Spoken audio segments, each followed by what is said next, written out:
Hello and welcome to the demo for Hexploration, an exploration board game that uses Unreal Engine for the visual front end and smart contracts on the blockchain to process the game logic. Before we get straight into it, a bit about this project. We've developed a game that takes smart contract info from the blockchain and using a combination of Chainlink VRF and keepers, as well as our own custom scripts that allow communication between JavaScript and C++, we're able to send data from the blockchain in and out of Unreal Engine. And without further ado, let's get into it.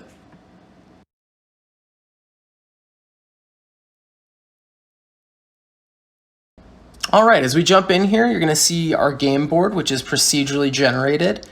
The X and Y dimensions are fed to us from a smart contract on the blockchain. WASD to pan the camera around, mouse wheel to zoom. And the first thing we're going to do is we're going to select our landing zone. And now that we've done that, we are starting the game. So our player's been put down on the landing zone. It is now the first action phase. So we can start to actually do stuff in this game. Since there isn't much to do in the landing zone, and this is an exploration game after all, we're going to move around. So we can see the range around our character. That'll be determined by the character attributes for movement range. Once again, something that comes out of a smart contract.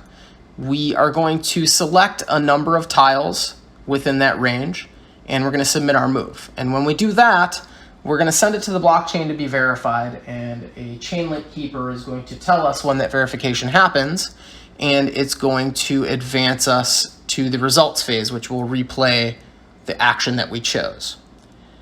After a little bit of time, keeper will again advance the game phase, and so now we are on the next turn, which is nighttime. So there's day and night cycle in this game.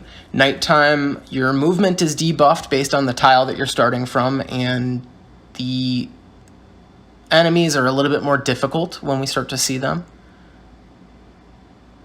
We're going to stay on this tile though because we're going to start setting up our camp. The camp is the most important thing that you're going to have in this game. You get one camp at a time. When you set it up, it gives you the ability to dig on that tile. And to win the game, we need to find treasures, specifically artifacts. So we did our dig. The keeper advanced the phase. Now it is the next morning. Starting with the morning of day 2, there's going to be a daily event or ambush. Chainlink VRF is going to determine whether or not we get an event or an ambush, and it's going to also determine whether or not that is a success or a failure. So in this case, we were not lucky. We got ambushed, but we were lucky in that we were successful. So we were able to defend ourselves. Had we failed, we would have taken damage, and if you take too much damage, your character will die. So that is not a good thing. I'm going to go ahead and close that window. Now it's time to choose our action. We've already set up our campsite, so now we will have the ability to dig on this tile. So we're going to go ahead and start digging.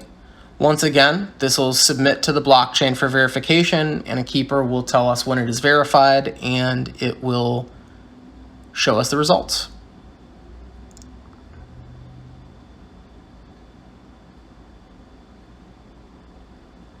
And our dig was successful. We didn't find an artifact, unfortunately, but we did find a rusty dagger, which is a weapon. And weapons, when they are equipped to your character, they will give you a small combat bonus when you get into nasty ambush situations. So we're going to close that out, and then we're going to open up our player card here as the keeper advances the turn. We're going to go ahead and open up our player card. And we can see on our player card a bunch of information. So this will have all of our character's attributes. It'll have our character inventory, the slots up at the top, shield, which will give you a little bit of extra health, whether or not you have a campsite that's available. Ours is down, which is why that's empty. Our status, whether we are dazed or burning, and a relic, which is a special item that gives you a permanent buff. So right now what we're going to do is we're going to equip our dagger to our left hand, and then we are going to go ahead and close this player card.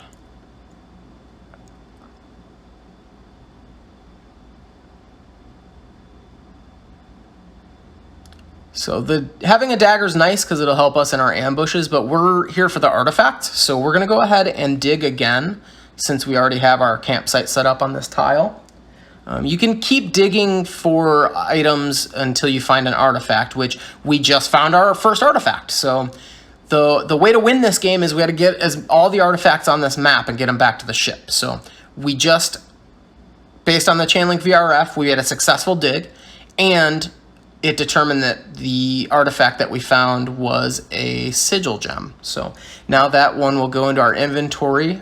Keeper advances the turn one more time. It's daytime again, so unlucky again. We are getting ambushed, and this time we were not lucky enough to escape, so that the dagger didn't really help us fix this one. So in this scenario, this ambush, when you fail, you lose the item in your left hand, which is unfortunately where we put that rusty dagger. So we're going to close this out, and we're going to open up that player card one more time to see the reflection of those changes.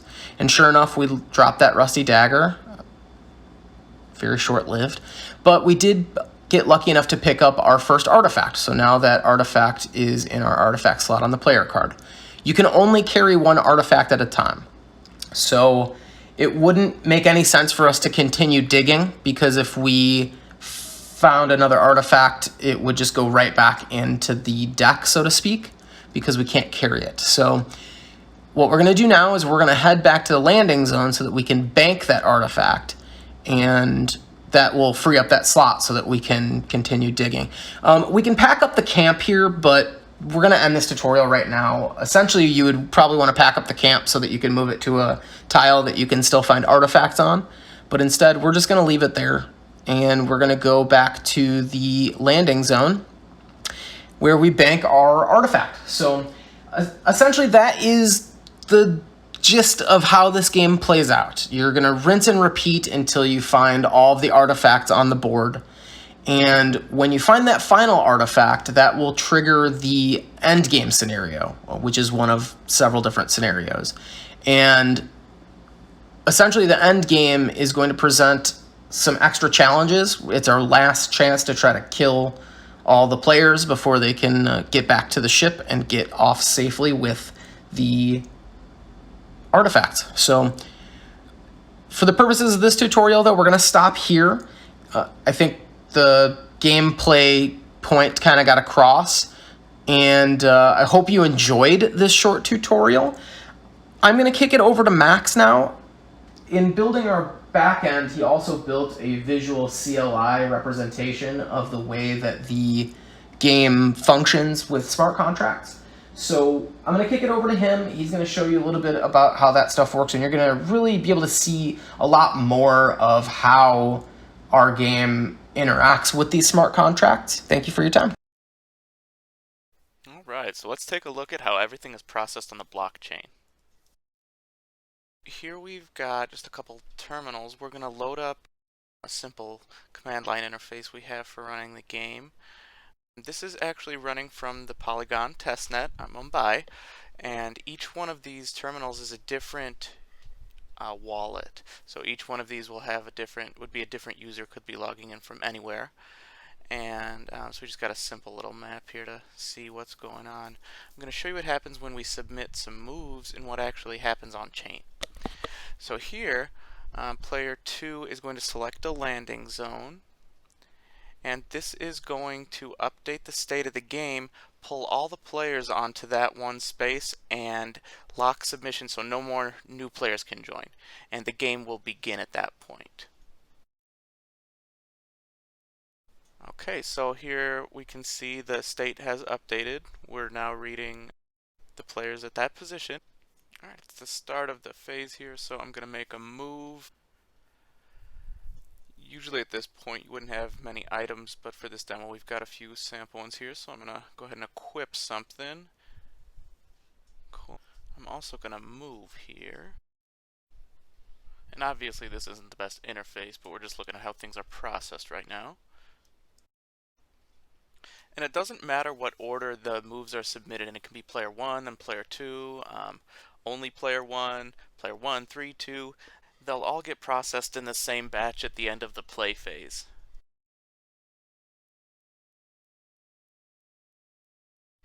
So up top here, I've loaded a special admin interface that lets me kind of peek into the queue. So let's take a look over here at the contract that is managing this queue. And this is where we store all these moves before they're processed, and then once all the players get their actions submitted, we go ahead and trigger the random request from VRF. And then once that is returned, we have the randomness that we can process our moves with. But right now you'll see it hasn't been set. It has been requested, but it takes a short while to come back, so we'll peek in that in a second. Meanwhile, the keeper will be checking this gameplay contract. And this is where it actually processes the moves, so it will check to see if that randomness has been delivered, and then once it has, it will send it to the right processing phase. And if we check here, alright, we see that the randomness has been delivered, so we can go ahead and process those moves. And if we check over here on our Chainlink VRF subscription page, we see a new number has been delivered. So now back here in the project, let's look at a couple key contracts. So there's quite a few that make up this game, but there's really only two that we ever have to interact with, and that's the game summary and the exploration controller. So the game summary is basically where we read any information we need. So if you build a front end on this, integrate it with Unreal like we have, we just read from this contract, and this knows where to get all that information from the other ones. It's like your one-stop shop for game state. And then on the other hand, there's the contract to submit information. So when a player wants to submit an action, or when you're ready to actually start the game, when you want to register a player for a game, anytime you're sending information, you go through this other contract, the exploration controller. And this knows something of the rules, knows which users can be submitting, who's registered, that kind of thing. So it prevents any malicious attempts at interacting with the other contracts. And this is one of only a few contracts that can interact with the rest. It's designed so that we don't have many points of vulnerability. And that's an overview of how the blockchain side of things work.